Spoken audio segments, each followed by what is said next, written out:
sexto ano, tudo bem? Vamos para uma sala de literatura. Você finalmente conseguiu chegar até aqui. Você leu esse livro em 5 minutos, provavelmente, né? Porque a maioria dos alunos conseguiram ler, a esmagadora maioria, né? Um número muito grande. Eu fiquei muito feliz com isso, porque estando em casa, né? Tendo várias outras responsabilidades e as atividades, né? Que no caso é o dobro de atividades, né? Você fazia uma parte na sala e uma parte em casa, agora você está fazendo todos em casa, então é bastante coisa, né? E eu fico feliz porque a maioria conseguiu ler esse livro inteiro, conseguiu compreender muito bem, e até os que não leram completamente conseguem compreender a lógica, os padrões de pensamento que levaram à criação desse livro e ao contexto dele, e ao contexto do pensamento do ser humano, né? Naquela época, naquele lugar, no Brasil.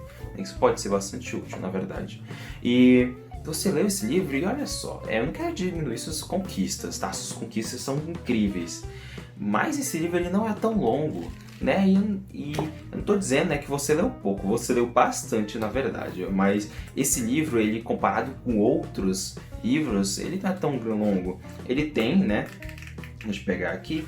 Ele tem menos de 100 páginas, tem algumas figuras, a fonte, a letra das páginas não é tão pequena, é uma fonte grande, uma letra grande, né? E por que você está falando isso, professor? Porque esse livro, ele não é um romance. Apesar de ele fazer parte da escola literária, né, da literatura brasileira, do romantismo, e ele ter uma história romântica e ter características românticas, ser um livro todo romântico, ele não é um romance, né? Porque, na verdade, um romance, a categorização de literatura, né, de livros, é em que é uma categorização da narrativa que faz parte de uma maior, que é conto, novela e romance. Lembra disso? Conto é menor, novela é um intermediário e romance é bem grandão, né? Geralmente tem centenas de páginas, tem muitos personagens, a história é como se a história fosse para todos os lados. Existe uma história principal, mas existem várias outras histórias acontecendo ao mesmo tempo. Cada personagem é bastante complexo, né? Enfim, tem muita coisa. Romance é um livro grossão, né? Esse livro aqui ele não é um romance, ele é uma novela. Mas por que está dizendo assim que ele não é um romance, ele é uma novela? Porque ele é muito interessante, porque ele pelo fato de ele ser pequeno, ajuda você a compreender que lembra que ele é pequeno, mas ele também é o primeiro livro publicado por José de Alencar, né? Esse grande escritor da literatura brasileira e possivelmente o maior escritor, na verdade foi o escritor mais influente do romantismo, né, no Brasil. E esse foi o primeiro livro que ele publicou, e apesar de ser o primeiro livro, ele não fez parte da primeira geração romântica, esse livro, né? José de Alencar chegou a publicar muitos e muitos outros, né? Como Iracema, Senhora, Iracema e o Guarani, inclusive, são da primeira geração romântica, né? Ele chegou a publicar muitos outros depois, eles eram da primeira, da segunda geração, enfim. Mas esse livro ele é da segunda geração. Ele é da geração considerada ultra romântica do romantismo brasileiro. E você se lembra, né, de como era o romantismo no mundo, né? Lembra do contexto histórico? O contexto histórico era de que havia despontado, né, o seu romantismo no mundo por vários acontecimentos históricos, né? E as pessoas começaram a escrever, os escritores, né, começaram a escrever mais histórias que tinham essa temática do amor e que, na verdade, tinham agora um foco muito maior no ser humano, né? Tinha havido descobertas científicas, tinha havido a reforma protestante, né? E outros acontecimentos como a independência de colônias, como os Estados Unidos, por exemplo, que ficou independente da Inglaterra, mais ou menos naquela época, durante, né, o romantismo, antes, né, bem no comecinho, a Revolução Francesa, em que as pessoas da França se rebelaram contra monarcas que eram absolutos, né, no seu poder. Eles mandavam em tudo, né, tinham controle total, mas deixavam a população passar fome e tinham muitas outras regalias, né? Aí a população se rebelou, né, nessa época e houve a Revolução Francesa, né? E depois disso um grande caminho para chegar em uma sociedade mais saudável. Mas houve a Revolução Francesa, houveram descobertas científicas, houveram independência de colônias e, na verdade, o Brasil se tornou independente naquela época, né? E todo esse sentimento, né, do mundo fora do Brasil de olhar mais para o ser humano, para as necessidades do ser humano, influenciou a literatura. Lembra disso? É que eu falei nas aulas passadas, isso influenciou bastante a literatura e inclusive o pensamento da humanidade, de não só focar bastante no ser humano, nas suas necessidades, na irmandade entre os seres humanos, na fraternidade, né? Na liberdade que cada pessoa tem, né? E na necessidade de parar de olhar um pouco, de ter um pensamento religioso que era o da Idade Média e ter um outro tipo de pensamento que não necessariamente, né, era o certo nenhum nem outro, porque ambos eram bastante extremos, mas foi a tendência da humanidade naquela época, né? Então as pessoas começaram a ter um pensamento diferente, as pessoas principalmente da burguesia, né, que tinham um maior poder econômico, começaram a ter um pensamento um pouco diferente de liberdade, né, de ter as suas próprias virtudes do ser humano mesmo. Isso foi característica do Renascimento, né? E com isso, né, introduziu-se na temática do amor justamente essa coisa de olhar mais para as vontades, as fantasias, as emoções do ser humano, né? E nas histórias de amor, o homem que não conseguisse namorar a sua amada, né, ou que talvez tivesse a perda de sua amada, que não conseguisse alcançar a sua amada, ele era muito pessimista, muito negativo, ele pensava que tudo ia dar errado por causa disso, que aquela mulher era o mundo dele e que ele tinha perdido o seu mundo, né, e que agora, muitas vezes, ele não queria nem viver, na verdade, né, tiveram histórias em que o personagem principal optou por não viver mais, porque ele não conseguiu desfrutar do seu amor. Isso é um exagero, né, mas que aconteceu, né, na literatura, numa época aí, que foi a época do romantismo, né, e justamente durante o século XVIII e XIX, tá? Você que não lembra. E no caso isso se transmitiu na literatura do Brasil durante principalmente a segunda geração do romantismo brasileiro, tá? O romantismo no Brasil teve 3 gerações, que todas elas já tinham uma certa questão de romantizar a vida, no sentido de estar mais focado nas necessidades, nas emoções dos seres humanos, mas a segunda geração é que foi considerada ultrarromântica, né? Ultrarromântica, né? Ela que olhou demais, que continha narrativas extremamente românticas, com essas características muito, muito fortes.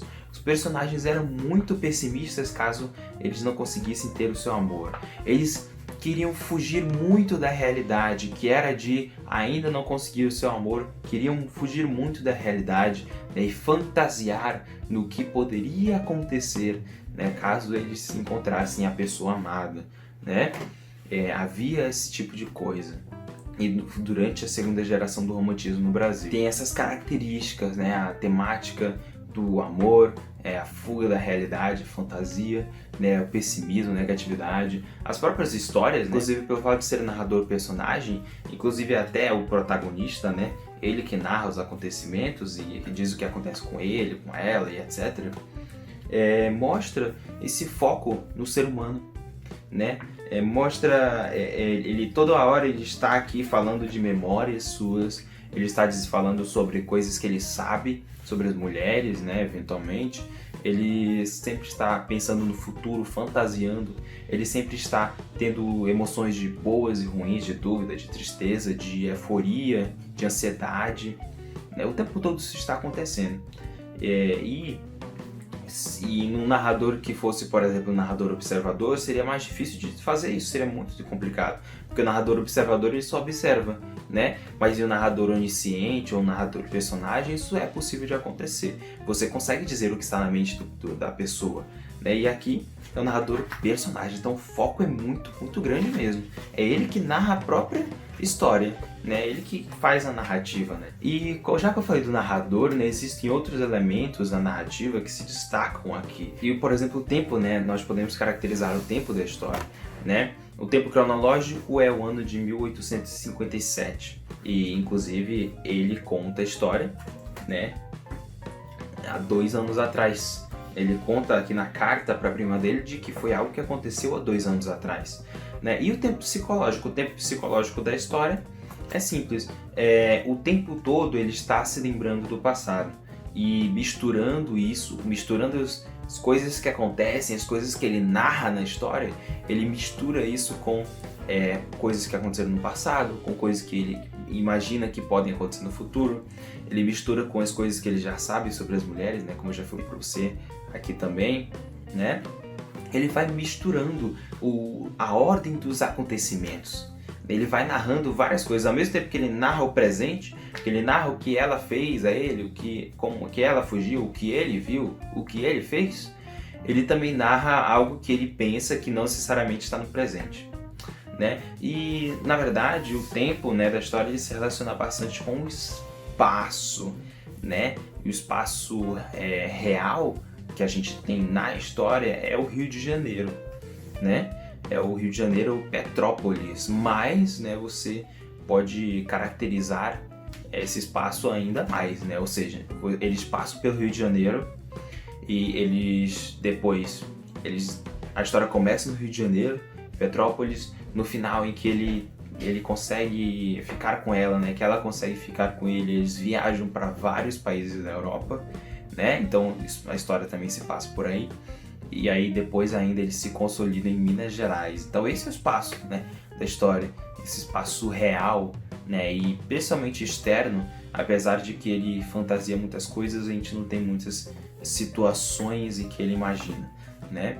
Mas o espaço seria esse espaço real aí, Rio de Janeiro, Petrópolis, né, no Rio de Janeiro, vários países da Europa e Minas Gerais, né? Você tem esses 2 personagens principais, né? Que o protagonista em si é o nosso moço sem nome, porque o livro não apresenta o nome dele, inclusive.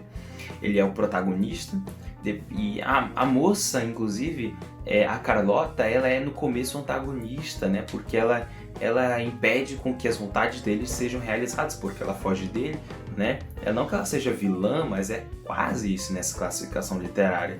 Mas enfim, personagens principais são eles 2, né? A história gira em torno principalmente dele, indo em busca dela, até porque é ele que narra a história. E além de tudo ainda temos o enredo, né? Que na verdade é engraçado porque o livro ele não começa na apresentação, né? Você tem a apresentação, complicação, clímax e desfecho como as 4 partes principais, né, do enredo, e toda vez na complicação, né, você tem uma quebra da situação inicial, né? Quando você passa da apresentação, ou seja, situação inicial, para a complicação, tem que haver uma quebra dessa situação inicial. As coisas eram de tal jeito, só que para que eu tenha algo para contar, né, tem que ter havido uma quebra nessa situação aí, tem que ter acontecido algo de diferente. A história tem que ter complicado um pouquinho. E a história realmente se complica, depois passa por um clímax e depois tem o seu desfecho, né? Tem sempre a apresentação e o desfecho, aquilo que aconteceu antes e aquilo que acontece depois, como as coisas eram, como as coisas terminaram, né? E na verdade o livro, ele nas primeiras páginas, o narrador ele não conta a apresentação. A apresentação é contada ao longo do livro. Durante a leitura do livro a gente vai percebendo como que é a apresentação, né?